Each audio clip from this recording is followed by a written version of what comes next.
अभी तक की 10 बड़ी खबरें देखें 7news.in पर। अमेरिका के दिग्गज सीईओ से मिले पीएम मोदी, द्विपक्षीय सहयोग को बढ़ावा देने पर चर्चा। प्रधानमंत्री नरेंद्र मोदी अमेरिका के 3 दिवसीय दौरे पर हैं। अपने इस दौरे के दौरान उन्होंने क्वाड शिखर सम्मेलन में हिस्सा लिया और भारतीय प्रवासियों से भी मिले। इसके अलावा वे प्रमुख अमेरिकी तकनीक कंपनियों के सीईओ के साथ एक बैठक में भी शामिल हुए। इस बैठक में उन्होंने भारत के विकास संभावनाओं पर जोर दिया और विभिन्न क्षेत्रों में द्विपक्षीय सहयोग को बढ़ावा देने की पहल पर चर्चा की। यह बैठक रविवार को लोट्टे न्यूयॉर्क पैलेस होटल में हुई। बैठक में कई अमेरिकी फर्मों के सीईओ ने हिस्सा लिया। इंदौर की मॉडल वियतनाम की अंतर्राष्ट्रीय स्पर्धा में भाग लेने पहुंची। Mister and miss international celebrity contest में भाग लेने के लिए शहर की मॉडल निश्चला धारवा को चुना गया है। वियतनाम की संस्था द्वारा इस प्रतियोगिता का आयोजन करवाया जा रहा है। 19 सितंबर से शुरू हुई स्पर्धा 28 सितंबर तक चलेगी। इसमें करीब 40 देशों से मॉडल शामिल हुए हैं। विभिन्न राउंड के जरिए कंटेस्टेंट्स को परखा जाएगा। इनमें से एक कंपटीशन में अपने अपने देश के परिधानों में खुद को प्रेजेंट करना होगा। इस आयोजन में शामिल होने निश्चला वियतनाम पहुंच गई हैं। जम्मू कश्मीर के दौरे पर रहेंगे कांग्रेस नेता राहुल गांधी। कांग्रेस नेता राहुल गांधी 23 सितंबर 2024 को जम्मू और कश्मीर में होंगे। वे दोपहर 12 बजे पुंछ के सुरनकोट में जनसभा को संबोधित करेंगे। इसके बाद वे दोपहर 1:30 बजे श्रीनगर के सेंट्रल सॉल्टेंग में एक और जनसभा को संबोधित करेंगे। चलती ट्रेन में आई महिला को मौत। गोमती एक्सप्रेस में बिगड़ी यात्री की तबीयत, स्टेशन पहुंचने से पहले चली गई जान। फिरोजाबाद के टूंडला में ट्रेन में सफर के दौरान महिला यात्री की तबीयत बिगड़ गई। ट्रेन टूंडला स्टेशन पहुंचती उससे पूर्व ही उसकी मौत हो गई। राजकीय रेलवे पुलिस ने मृतका के शव को पोस्टमार्टम के लिए फिरोजाबाद भेजा है।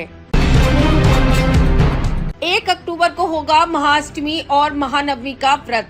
डोली पर आएंगी और हाथी पर विदा होंगी माँ दुर्गा। शारदीय नवरात्र की शुरुआत अश्विन शुक्ल प्रतिपदा से यानी 3 अक्टूबर को हो रही है।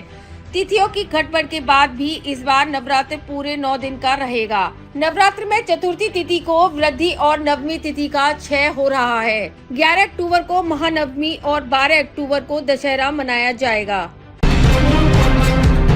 अतिवृष्टि के बाद पहली बार एक दिन में 7,000 से ज्यादा श्रद्धालुओं ने किए दर्शन, दिखा उत्साह। गौरीकुंड केदारनाथ पैदल मार्ग से यात्रा शुरू हो गई है। प्रभावित क्षेत्र में लौनिवी ने चट्टानी क्षेत्र में गहरे छेद कर सरियों के जाल की मदद से पुस्ते का निर्माण किया है। यहाँ पर यात्रियों की सुरक्षा के लिए सुरक्षा जवान तैनात किए गए हैं। अतिवृष्टि के लगभग 1 माह बाद पहली बार केदारनाथ में एक दिन में दर्शनार्थियों की संख्या 7,000 से अधिक रही। रविवार को धाम में 7,102 श्रद्धालुओं ने बाबा केदार के दर्शन किए। कपाट खुलने के बाद से धाम में अभी तक 11,60,000 से अधिक श्रद्धालु दर्शन कर चुके हैं।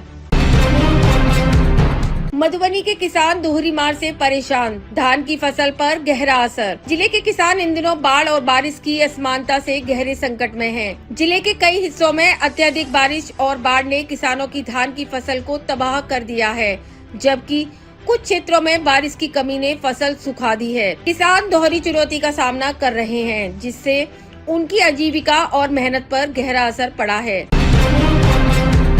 इटावा के निवासी और औरैया का पिन कोड मुसीबत में फंसे हजारों लोग, नहीं हो रहा आधार वेरिफिकेशन। उत्तर प्रदेश के इटावा जिले में चंबल इलाके के 4,000 से अधिक लोग डाक पिन कोड के चलते खासी मुसीबत में फंसे हुए हैं। पिन कोड से जुड़ी मुश्किल में फंसे सभी लोग रहने वाले इटावा जिले के हैं, लेकिन इनके आधार कार्ड में पिन कोड औरैया जिले का है। इससे इनका आधार वेरिफिकेशन भी नहीं हो पा रहा है। आधार वेरिफिकेशन न होने से लोगों को सरकारी योजनाओं का लाभ भी सही से नहीं मिल पा रहा है। बांग्लादेश पर बड़ी जीत से भारत को मिली सबसे बड़ी खुशखबरी। 92 साल के टेस्ट इतिहास में पहली बार हुआ ऐसा। भारतीय क्रिकेट टीम में बांग्लादेश को चेन्नई में एक तरफा मुकाबले में धूल चटाया। 2 मैचों की टेस्ट सीरीज में जीत से आगाज कर 1-0 की बढ़त हासिल कर भारत ने सीरीज में क्लीन स्वीप की तरफ कदम बढ़ाया। बांग्लादेश के खिलाफ भारत को मिली जीत ने फैंस को बड़ी खुशखबरी दी। साल 1932 से टीम इंडिया टेस्ट क्रिकेट में खेल रही है, लेकिन ऐसी कामयाबी पहली बार हासिल हुई। भारत ने टेस्ट में जीत और हार के अंतर को पलट दिया है। ग्रेटर नोएडा में क्राइम रोकने के लिए बनाइए खास प्लान, कंट्रोल रूम पहुंचेगी हर सेकंड की जानकारी। उत्तर प्रदेश के ग्रेटर नोएडा में क्राइम को कंट्रोल करने और सुरक्षा व्यवस्था को मजबूत करने के लिए ग्रेटर नोएडा प्राधिकरण की तरफ से खास प्लान तैयार किया गया है। इस प्लान के तहत पूरे शहर में 3000 हाईटेक कैमरे लगाए जाएंगे। इस पहल का उद्देश्य लूटपाट, चोरी और छेड़छाड़ की घटनाओं पर काबू पाना है और साथ ही ट्रैफिक जाम की समस्या से भी राहत दिलाना है। इस परियोजना की कुल लागत लगभग 250 करोड़ रुपए निर्धारित की गई है।